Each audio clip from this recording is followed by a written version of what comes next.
खुलुमबाय गोजोन फुंबिलिनि गासिबो बड'लेण्ड बुब्लिनि अनसायगिरिफोरखौ बरायग्रोबाय। दिनै 19 जुन बुधबारनि फानजामुथिखौ फरायथिनो लादों आं किलिखां ब्रह्मआ। फानजामुथिनि गिबियाव दं मेष राशि। गोमाना थानाय मुवाखौ मोनफिनगोन, गोसोआ जोबोरैनो गोजोननाय मोनगोन। वृष राशि। गावनि आंगोजों अनलायनानै थानो हागोन, रंजा खुसिनि सान जागोन। मिथुन राशि। हरखाबै सावस्रिया गाज्रि जागोन, जानाय लोंनायाव सांग्रां जाना थानांगोन। कर्कट राशि। आखायाव रांखावरि जोबस्रांलांगोन, जेंनायाव गोग्लैनानै जिंगासिनांगोन। सिंह राशि। बेमार आजारफ्रा मोजां थासारियाव फैफिनगोन, सावस्रिया जोबोरैनो मोजां जागोन। कन्या राशि। लामा दावबायनायाव खैफोद सोमजिगोन, सांग्रां जाना थानाया गाहाम जागोन। तुला राशि। मावनो लानाय खामानिफ्रा जौगालांगोन, साना गाहामैनो बारलांगोन। वृश्चिक राशि। गुबुनजों मानिबा जाहोनाव निन्दा होजागोन, दुखु दाहाजोंनो साना बारलांनो हागौ। धनु राशि। गोसोनि साननाय हनायफ्रा जाफुंसारगोन, गोजोन सान्थिनि सान जागोन। मकर राशि।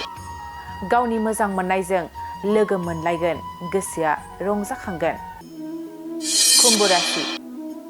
समाजनि मोजां हाबा मावनो बिबान मोनगोन, रंजा बाजायैनो साना बारलांगोन। मीन राशि। लोगोथिनि गेजेराव मानिबा जाहोनाव नांलायनो हागौ, गोसोआ जोबोरैनो दुखु मोनगोन। दिनै सानसेनि राशि फरायथिनायाबो एसेनोसै। आसा खालामो नोंथांनि दिनैनि साना मोजाङै मोजां थांगोन, बेखौ बड'लेण्ड बुब्लि नखरनिफ्राय मिजिंथिबाय। गोजोन्थों।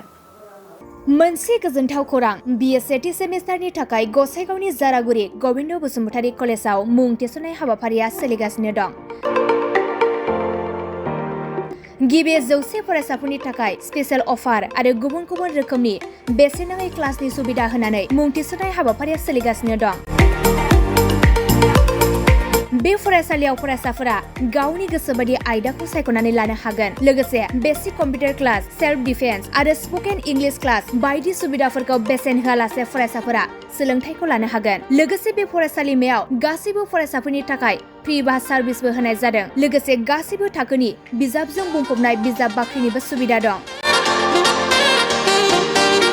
आरो बे खेबनिफ्राय एग्जाम सेन्टार हिसाबै फरायसाफोरा गावनिनो आंगो गबिन्द बसुमतारी फरायसालिमायावनो आनजाद होनो हागोन। बिनिखायनो गासैबो जौसिन फरायसालिनिफ्राय उथ्रिसारनाय फरायसाफोरखौ गबिन्द बसुमतारी फरायसालिमायाव खम बेसेनावनो एडमिसन लानानै गोबां सुबिदाफोरनि खाबु लानो हागोन। बांसिनै मिन्थिनो थाखाय 9101784754 7002 71929 97066808878 नम्बराव नोंथांमोना खौरां लानो हागोन।